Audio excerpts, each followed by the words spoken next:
नमस्कार, स्वागत है आप सभी का एडवेफ न्यूज पर। मैं हूं आपके साथ रोहन। बीजेपी ने बड़ा दावा किया और दावा यह कि जो पश्चिम बंगाल में उपचुनाव हुए उसमें कालीगंज सीट पर बीजेपी के लिए हिंदू वोटरों ने बढ़ चढ़कर मतदान किया और आंकड़े शेयर किए गए हैं बीजेपी के तमाम नेताओं की तरफ से, वो चाहे अमित मालवीय हों या शुभेंदु अधिकारी हों, उन सब ने बताया कि हिंदुओं ने 2026 की तैयारी कर ली है।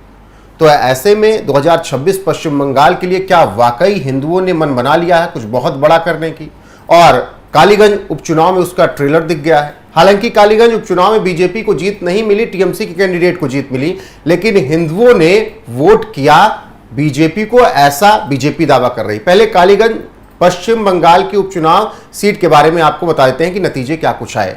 अलीफा अहमद ने यहां से टीएमसी की जो है उन्होंने जीत दर्ज की और कालीगंज में उन्होंने शानदार प्रदर्शन करते हुए 1 लाख से ज्यादा वोट हासिल किए। इसके अलावा आशीष घोष जो कि बीजेपी से रहे, उन्हें 52,710 वोट मिले। अलीफा अहमद को 1,27,059 वोट मिले। कबीलुद्दीन शेख जो कि इंडियन नेशनल कांग्रेस से चुनाव लड़ रहे थे, उन्हें 28,348 वोट मिले। अब आशीष घोष को जो 52,710 वोट मिले हैं उसकी चर्चा खूब हो रही, क्योंकि हिंदुओं का वोट उन्हें मिला है, ऐसा बीजेपी दावा कर रही है। अब आपको बता देते हैं किस तरीके से बीजेपी के लिए हिंदुओं ने वोट किया, जो बीजेपी की तरफ से दावा किया जा रहा है। उसके बाद फिर अनुपम प्रसून से इस पर चर्चा करेंगे, तो बताएंगे किस तरीके से हिंदुओं का वोट बीजेपी को मिला है, कालीगंज में कैसे बढ़ा बीजेपी के लिए हिंदुओं का वोट। कालीगंज में हिंदू मतदाता कुल 43% हैं, बाकी मुस्लिम मतदाता हैं। 2021 में बीजेपी को हिंदुओं का 70% वोट मिला। 2024 लोकसभा में बीजेपी को हिंदुओं का 72% वोट यहां के आसपास इलाकों में मिला। 2025 विधानसभा उपचुनाव में बीजेपी को हिंदुओं का 74% वोट यहां पर मिला है। तो ये आंकड़े जो बता रहे हैं अनुपम जी, ये क्या 2026 के लिए बहुत कुछ है हिंदुओं ने प्लान किया है वहां पर, जैसा बीजेपी दावा कर रही है? देखिए, मैं अभी वो आंकड़ों को देख रहा था तो मुझे एक दिलचस्प जानकारी मिली है। देखिए, ये जो 74% के आसपास हिंदुओं ने वोटिंग की है, ये वोटिंग तब हुई जब वोटिंग प्रक्रिया को अभी तक जो शिकायत आ रही है, ये हम वही बात बता रहे हैं जो अब तक आरोप लगते रहे, उसी आधार पर है। अपनी तरफ से कुछ नहीं कह रहे हैं और ना ही चुनाव आयोग ने इसकी कोई पुष्टि की है। सबसे पहली बात, अभी जैसे आपने देखा होगा कि उत्तर प्रदेश में एक आरोप लगता है कि हिंदुओं के वोटिंग के समय सब कुछ ठीक होता है, लेकिन जैसे बारी मुसलमानों के वोटिंग की आती है तो मतदान की प्रक्रिया धीमी हो जाती है, यह आरोप लगाया जाता है अभी तक। सेम चीज होता है पश्चिम बंगाल में। मुसलमानों के वोटिंग के वक्त सब कुछ ठीक होता है और जैसे ही हिंदुओं के वोटिंग की बारी आती है, वोटिंग की प्रक्रिया में कुछ ऐसा डिस्टर्बेंस पैदा करने की कोशिश की जाती है जिससे मतदान धीमा हो जाता है। बात समझ रहे? या फिर कुछ ऐसा अराजक माहौल बना दो कि डर कर वोटर पहुंचे ही ना, ये होता है। ये आरोप लगते हैं, ये दोनों आरोप है, इसकी कोई पुष्टि नहीं कर रहा है। अब इसमें होता यह कि 74% वोट जो बीजेपी को मिले हैं वो एक इशारा करते हैं कि हिंदू इंटैक्ट है, मतलब एक तरफा हिंदू अपना वोट दे रहा है। और हैरान करने वाली बात यह है कि अभी भी जो इस 74% के अलावा जो 26% लोग हैं, वो इसका मतलब ऑपोजिशन पार्टी को दे रहे हैं। वो या तो टीएमसी को दे रहे हैं या फिर दूसरी पार्टी को दे रहे हैं, जैसे कि आपने यहां दिखा है आईएनसी यानी इंडियन नेशनल कांग्रेस को दे रहे हैं। बात यह है कि जब आप आंकड़े को देखेंगे 2021 के विधानसभा चुनाव को, तो उस समय भी सीन कुछ इससे अलग नहीं था। बात समझ रहे? कई सीटों पर इतने वोट पड़े, हिंदुओं के पड़े हैं बीजेपी के फेवर में, लेकिन आरोप यह रहा कि उसको बीजेपी ने मेजॉरिटी में इसलिए पार्टी कन्वर्ट नहीं कर पाई या बदल नहीं पाई क्योंकि बहुत सारी जगहें ऐसी थी जहां डिस्टर्ब किया। टीएमसी के कार्यकर्ताओं के ऊपर आरोप लगा कि डिस्टर्ब किया गया वोटिंग के दौरान, लोगों को डराया धमकाया गया, हिंदुओं को खास तौर पर, जिससे वो पोलिंग बूथ तक ना पहुंचे। और पोलिंग बूथ तक ना, अब जब कोई पहुंचेगा ही नहीं तो वोट कैसे देगा वो? तो जाहिर सी बात है जो वोट पड़े हैं वो एक तरफा टीएमसी के लिए पड़ते हैं। अब इसमें एक चीज साफ है, जो अभी अमित मालवीय कह रहे हैं, इतना तो बीजेपी ने अपना एजेंडा साफ कर दिया है कि आने वाले विधानसभा चुनाव में पार्टी की जो सबसे बड़ी कोशिश होगी वो कोशिश इसी बात पर होगी कि हम हिंदुओं को एक साथ रख पाए। हिंदू वोट बैंक में कोई बंटवारा ना हो, तो ये तभी मुमकिन है। अब जैसे देखिए, बीजेपी को अब तक यही माना जाता रहा है ना कि मुसलमानों के खिलाफ काम करती है। कहीं भी जब टिकटों का बंटवारा होता है, हाल के चुनाव में विधानसभा हो या लोकसभा हो, आपने देखा होगा बहुत कम, बहुत रेयर ही मुस्लिम किसी कैंडिडेट को मैदान में उतारा गया। उत्तर प्रदेश में हुआ, और मेरे ख्याल में उत्तर प्रदेश के बाद बहुत कम ही ये देखा गया। बिल्कुल। और जब मुस्लिमों को टिकट नहीं मिले तो उस पर खूब आरोप भी लगे, कैबिनेट में भी जगह नहीं दी लेकिन 2021 में 9 मुस्लिम कैंडिडेट बीजेपी ने उतारे थे। जानते हैं किस लिए? सिर्फ इसीलिए कि बीजेपी को अच्छे से पता था कि पश्चिम बंगाल में मुसलमानों के वोट को एकजुट रखते हुए बीजेपी के खिलाफ एक मुश्त वोटिंग करवाने की कोशिश की जा रही है। ये पहले से अंदेशा था पार्टी को, और पार्टी ने इसीलिए ये सारे मतलब उस समय जो 9 उम्मीदवार मुसलमान उतारे गए वो इसी वजह से उतारे गए। इसके अलावा कोलकाता के मजार पर जाकर मुसलमानों की जो धार्मिक संस्थाएं थी उनसे टीएमसी ने कोलैबोरेट किया। अभिषेक बैनर्जी जो डायमंड हार्बर से सांसद थे वो गए, उन्होंने कोलैबोरेट किया। तो इस हिसाब से अगर आप देखेंगे तो बहुत सारे ऐसे मुस्लिम संगठन ममता बनर्जी को खुलकर सपोर्ट कर रहे थे। नतीजा कि जितने मुसलमान थे उनका एक साथ एक तरफा वोट पड़ता गया, और वो वोट पड़ा टीएमसी के लिए। और एक नैरेटिव उस समय ममता बनर्जी बिल्ड करने में बहुत कामयाब रही। वो नैरेटिव ये था कि किसी भी तरह से उस पार्टी को वोट जाना चाहिए जो बीजेपी को हरा रहा हो। बात समझ रहे हैं? उसी पार्टी को वोट करना। और जब ये वहां पर मैसेज गया, जिस ममता बनर्जी, आपको याद होगा ममता बनर्जी ने नारा दिया था उस समय, खेला होबे। उसी समय 2021 में ये नारा दिया गया, खेला होबे। इस पे बहुत सारा गाना हो। तो ये जो खेला होबे था, वो खेला होबे एक्चुअल में यही था। और अभी जो अमित मालवीय जो कह रहे हैं, वो इसलिए ये डेटा आपको बता रहे हैं कि देखिए, जब मुसलमानों के वोट की बारी आती है, जब बांग्लादेशी घुसपैठियों के वोटिंग करने की बारी आती है, तो सब कुछ स्मूथ हो जाता है। उनके कहने का मतलब भी यही, अभी भी वो यही आरोप लगाना चाह रहे हैं।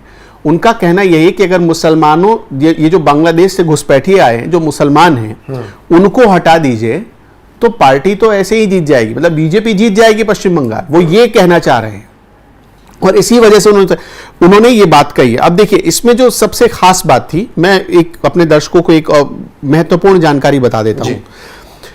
2011 के हिसाब से पश्चिम बंगाल में करीब 71% के आसपास मुसलमान थे। पश्चिम बंगाल में हिंदू करीब 71% के आसपास आई। हाँ, जब ममता आई थी, ममता बनर्जी आई थी। लेकिन धीरे धीरे करते करते ये कहा जा रहा है कि ये हिंदुओं की आबादी घट गई और 65% पे आ गई। 65%। इसका मतलब ये हुआ कि 35% वहां पर मुसलमान हो गए। और ये जो 35% मुसलमान हुए, ये वन साइडेड वोट करते हैं टीएमसी को। बहुत कम लोग हैं जो आईएनसी के, जैसे आप यहां पर ही देखिए तो टीएमसी के वोट और आईएनसी के दोनों मुस्लिम कैंडिडेट थे। आप यहां सामने जो आप डेटा दिखा रहे हैं, आप उस डेटा को देखिए, इस डेटा को फुल स्क्रीन चलाइए, हम सिर्फ इस डेटा को देखकर समझ जाएंगे। आप देखिए, 2 यहां पर उम्मीदवार मुसलमान, और एक मुसलमान उम्मीदवार को मिलते हैं करीब 28,000 के आसपास, और दूसरे मुस्लिम उम्मीदवार को 1 लाख से ज्यादा वोट मिलते हैं। कितने का डिफरेंस है? करीब सामने आप देखिए, करीब 72-73 हजार का डिफरेंस है यहां पर सीधा। तो इससे क्या पता चलता है कि जो बहुतायत मुसलमान है वो एक तरफा, एक करंट, एक फ्लो में टीएमसी को वोट कर रहा है। और इसमें यही आरोप लगा रहे हैं अमित मालवीय कि इसमें वो लोग ज्यादा हैं जो घुसपैठ करके आ गए पश्चिम बंगाल और उनको नागरिकता मिल गई भारत की। ये वो कहना चाह रहे हैं। पूरे पश्चिम बंगाल को जब आप देखेंगे तो वहां पर 294 विधानसभा सीटों में से 120 ऐसे, अब 294 में से 120 सीट कोई ले आए तो निर्णायक बढ़त हासिल कर लेता है। उसके बाद कोई उसे पछाड़ सकता है। लेकिन क्या अब की वाले चुनाव में बीजेपी वो गलतियां नहीं दोहराने जा रही है जो 2021 के बाद? हम आते हैं, बीजेपी 2021 में कौन सी गलती कर बैठी थी और अब क्या कर रही है वो, हम इस पर आते हैं। मैं थोड़ा समझा देना चाहता हूं जी। 200 अगर देखेंगे 294 विधानसभा सीटों में से 120 सीट कोई अगर लेकर आ जाता है तो इससे सीधा सीधा मतलब क्या होता है? अब जो वहां मैजिक फिगर है वो 148 का है। 148 सीटें ले आइए तो आपकी सरकार बन जाएगी, यही तो है ना। अब 148 सीट जो ले आता है वो सरकार बना लेगा, उसमें से 120 सीट ऐसा जहां मुस्लिम आबादी, देखिए आप जानकर हैरान हो जाएंगे कि मुस्लिम आबादी वहां पर बहुत ज्यादा है, 50% से भी ज्यादा है। 120 विधानसभा की सीटें ऐसी है और ये 50% वोट तो सीधा किसके पास जाएगा? ममता बनर्जी, जो अभी आप करंट देख रहे थे जी, आपके सामने है 77% के आसपास। अगर आप कैलकुलेट करेंगे, अगर हम टोटल मुस्लिम पोल्ड वोट यहां पर काउंट कर ले, सिर्फ इस सीट की जो आप डेटा दिखा रहे थे, तो 77% वोट तो एक तरफा चला गया है। अब सोचिए कि 120 सीट ऐसी जहां पर 50% से ज्यादा मुस्लिम वोटर्स हैं, वो किसको वोट करेंगे? उसके बाद 120 सीट के बाद तो सिर्फ 27 सीटें 28 सीटों की ही जरूरत है। तो ममता बनर्जी वो हिंदुओं के वोट से सिंधमारी कर लेती, क्योंकि वो खुद भी हिंदू हैं, बंगाली हैं, ब्राह्मण पूजा करती हैं, ब्राह्मण हैं, इसका भी उनको फायदा मिल जाता है। तो यही चीज है, और बीजेपी इसको 2021 में शायद कैलकुलेट नहीं कर पाई, और वही कैलकुलेशन अब की चल रहा है। हाँ, बीजेपी देखिए क्या हुआ 2021 में। की अनुपम जी, एक और बहुत ज्यादा शिकायत रहती है कि चुनाव से पहले और चुनाव के दौरान तो पूरा सपोर्ट रहता है, फिर केंद्रीय बल तैनात रहते हैं तो डर नहीं रहता है, लेकिन चुनाव के बाद वाली जो स्थिति बनती है, कार्यकर्ताओं को मारा जाता है, बीजेपी के कार्यकर्ताओं को जला, उनके घर फूंक दिए जाते हैं, वो जो डर है वो डर कैसे बीजेपी निकालेगी? उस डर को जब तक शायद नहीं निकाल पाएंगे। 2021 का चुनाव, रोहित, आपने पश्चिम बंगाल का देखा था? मैं गया था पश्चिम बंगाल कवर करने के लिए, मैं उस समय एक न्यूज चैनल में हुआ करता था, मैं गया था। उस पश्चिम बंगाल के चुनाव को जब आप कवर करने जाते तो आपको एक चीज पता चलता, मतलब इतनी हिंसा हो रही थी उस चुनाव में। अब पता नहीं हिंसा कौन सी पार्टी कर रही थी, मुझे नहीं पता। कैलाश विजयवर्गीय मंत्री थे केंद्र में, उनके काफिले पर हमला हुआ। जेपी नड्डा बीजेपी के अध्यक्ष थे, उनके काफिले पर हमला हुआ। आपको पता है कैलाश विजयवर्गीय को घेर लिया गया था। जी बिल्कुल। और अमित शाह को फोन करना पड़ा, उस जिले के एसपी को अमित शाह को फोन करना पड़ा था, धमकाना पड़ा था। देखिए, हम ये कह नहीं सकते कि धमकाना, क्योंकि बहुत शालीन वो हैं, इस तरह से बात नहीं करते, खरी खरी बोलते हैं, लेकिन वो इस तरह से बोलना गलत है। लेकिन फिर भी जो लोग कहते हैं कि धमकाया था अमित शाह ने, तब जाकर कैलाश विजयवर्गीय को सुरक्षित निकाला गया था। उस समय 21, बहुत ध्यान से सुनिएगा आप, 21 केंद्रीय मंत्री और 14 स्टेट मिनिस्टर्स, जिनको एमओएस बोलते हैं आप ना, जिनको स्वतंत्र प्रभार वाले जो मंत्री होते हैं जी, उनको लगाया गया था पश्चिम बंगाल के चुनाव में। जानते हैं क्यों? अब इसके समझिएगा। एक मिनिस्टर जाता है तो उस मिनिस्टर के साथ उसकी सिक्योरिटी जाती है, सीआरपीएफ के जवान होते हैं उसके साथ। तो सीआरपीएफ के जवान जब जाते हैं ना, तो उसकी सुरक्षा वहां पुख्ता हो जाती है, क्योंकि सीआरपीएफ केंद्र के कंट्रोल में है। और सीआरपीएफ के जब जवान जाते हैं तो जो मिनिस्टर जहां रहता है, उसके आसपास के लोग भी खुद को सुरक्षित महसूस करते हैं। और यह जानबूझकर अमित शाह की प्लानिंग थी कि केंद्रीय मंत्रियों को वहां भेजा जाए, वरना कार्यकर्ताओं को प्रचार करने नहीं दिया जाता था। जो कार्यकर्ता अपने घर पर झंडा लगाता था बीजेपी का, हमने देखा कि उसके घर जला दिए जाते थे। अब हो सकता है कि टीएमसी को बदनाम करने के लिए जलाया जाता हो, या टीएमसी के लोग जलाते हो, लेकिन हमने देखा है कि बीजेपी के कार्यकर्ताओं के घर जलाए गए, मारा गया। 2020 में मारा गया कार्यकर्ताओं को, क्योंकि उसने बीजेपी के लिए प्रचार किया और टीएमसी के नेता के खिलाफ प्रचार किया था, उसको मार दिया गया। टीएमसी को अगर कोई गाड़ी नहीं देता है, गाड़ी मतलब समझते, कार अपनी नहीं देता है प्रचार के लिए, कोई ऑटो रिक्शा नहीं देता है, जला दिया जाता है उस ऑटो रिक्शा, उस कार को। ये एक धारणा बन गई है वहां पर। और ये चीज बीजेपी, पहले से बीजेपी को अंदेशा था इस बात का, उसने तैयारी की, लेकिन इतने बड़े पैमाने पर होगा वो शायद समझ नहीं पाए। ठीक है, इसलिए आपने अभी नोट किया होगा, एक बात नोटिस की होगी कि वहां पर पश्चिम बंगाल में, मतलब अनऑफिशियल रूप से बीजेपी ने अपना कैंपेन तो शुरू कर दिया, लेकिन उसको नेतृत्व कर रहे हैं खुद अमित शाह, क्योंकि अमित शाह ही वहां के नब्ज को पहचानते हैं। आपने देखा होगा कि अभी से अमित मालवीय को उतार दिया गया, अमित शाह जा चुके हैं 2-3 बार। तो ये एक ऐसी चीजें हैं जो पश्चिम बंगाल में बहुत गंभीरता से बीजेपी ले रही है। अब मैं एक और बात आपको बताता हूं। केंद्रीय बल की तैनाती क्यों जरूरी हो जाती है। जैसे मुर्शिदाबाद, उत्तरी दिनाजपुर, दक्षिणी दिनाजपुर, मालदा, 24 परगना, मालदा, ये जो वो इलाके होते हैं, दक्षिण परगना, ये जो इलाके हैं, जो 120 सीटों की मैं बात कर रहा था आपको, विधानसभा सीटों की, आपको पता है जो 9 मुस्लिम कैंडिडेट बीजेपी ने 2021 में उतारे थे, वो इन्हीं इलाकों में उतारे थे। और हैरान हो जाइएगा आप कि मुस्लिम बहुल एरिया में, विधानसभा में कुछ मुस्लिम कैंडिडेट ऐसे थे जिनको वोट कितने आए, 10 से भी कम, सिंगल डिजिट में वोट आया है। उसके अपने परिवार के लोग देना तब भी हो सकता था कि डबल डिजिट में पहुंच जाए। ये स्थिति रही। तो आप देख लीजिए वहां पर माहौल ही ऐसा होता है। सारे मुसलमान कैंडिडेट, हमने अभी एक देखा ना, सामने एक डेटा चल रहा है, आप देखिए 77%, अगर मैं गलत नहीं हूं, मेरा कैलकुलेशन गलत नहीं है, 76-77% का डिफरेंस है बिल्कुल। और टीएमसी में और आईएनसी में। बिल्कुल। और ये जो आंकड़े हैं वो ये बता रहे हैं कि अभी फिलहाल जो बीजेपी दावा कर रही है कि उसका हिंदू वोटर जो है उसकी तरफ बढ़कर आ रहा है। और कालीगंज पश्चिम बंगाल मुस्लिम तुष्टीकरण का एक और एग्जांपल आपको रोहित इसमें बताते हैं जी। यूसुफ पठान टीएमसी के सांसद वही आ रहा था कि मुस्लिम वो जा रहे थे डेलीगेशन के साथ।